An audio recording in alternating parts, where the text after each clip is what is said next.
कंस ने कि स्वयं निगृह भुभुजे सूरसेनान महाबल।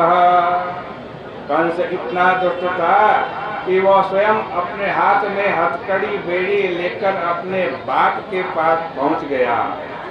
उसने ऐसा अनर्थ किया कि यदु, भोज और अंधक वंश के स्वामी उग्रसेन को स्वयं पकड़ करके अपने आप उनके हाथों में हथकड़ी, पाँव में बेड़ी लगाई और फिर बोला, चलो पिताजी अब तुम जेल में रहो, मैं राज्य करूंगा। कंस बड़ा बलवान था, उसके सामने किसी की कुछ नहीं चलती थी। उसके साथ प्रलंब, बक, चाणूर, तृणावर्त, मुष्टिक, अरिष्ट, द्विविद, पूतना, केसी और धेनुक आदि थे। बाणासुर और भौमासुर आदि असुर गोपाल उसके सहायक थे। जरासंध का आश्रय भी उसको प्राप्त था। इन सबको साथ लेकर के वो यदुवंश का नाश करने लगा। अच्छे लोग तो मथुरा छोड़ करके भाग गए, जो बचे वो कंस की ही जी हजूरी करने के लिए उसके पास रहे। जब वसुदेव के 6 बेटे मर चुके,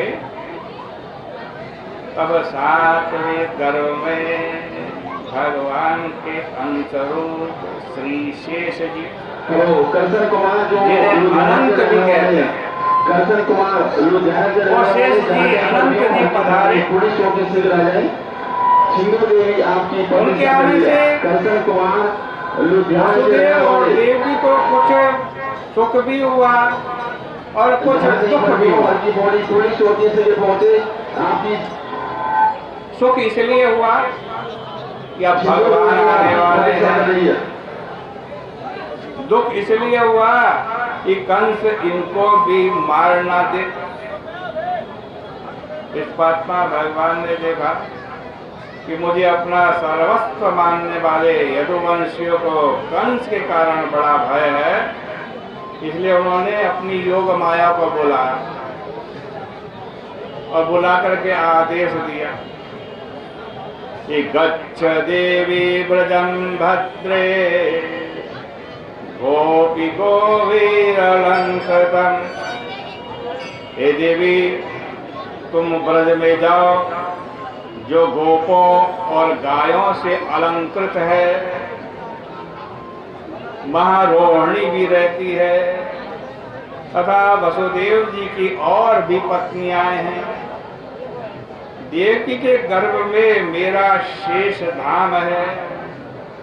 तुम उस मेरे शेष धाम को देवकी के गर्भ से खींच करके रोहिणी के उदर में प्रविष्ट कर दो।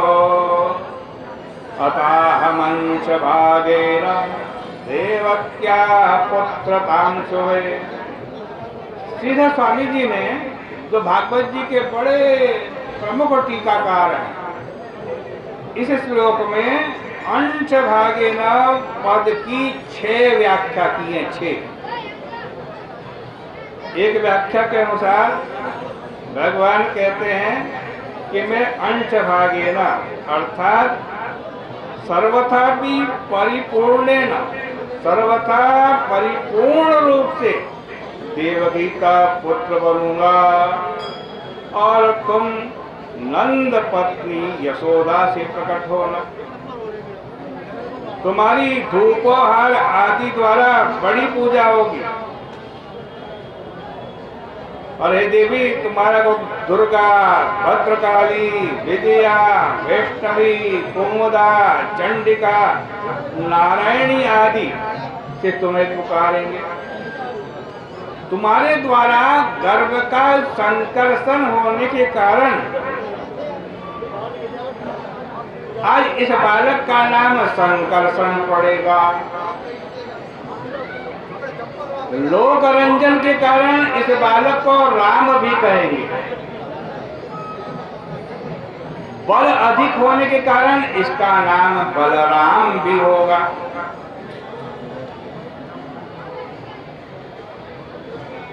इस प्रकार भगवान की आज्ञा सुनकर योग माया ने तथेत्योमिति तथेत्योमति अर्थात जैसी आज्ञा है, जैसी आपकी आज्ञा, ये कहकर के योग माया ने भगवान की आज्ञा कर शिरो बेटा ठीक से बैठो, सत्संग में बैठो, हाँ घर पे नहीं बैठे हो। भगवान की आज्ञा को सिर पर धारण किया और धरती पर जाकर के योग माया ने भगवान की आज्ञा का पालन किया। जब देवकी का गर्भ रोहिणी के पेट में चला गया तब गांव में यह खबर फैल गई, अहो विश्रंसितो गर्भ, देवकी का गर्भ नष्ट हो गया। ऐसा क्रिया तो भगवान ने, किसने किया? भगवान ने किया। अब यश किसको लगा? कंस को लग गया।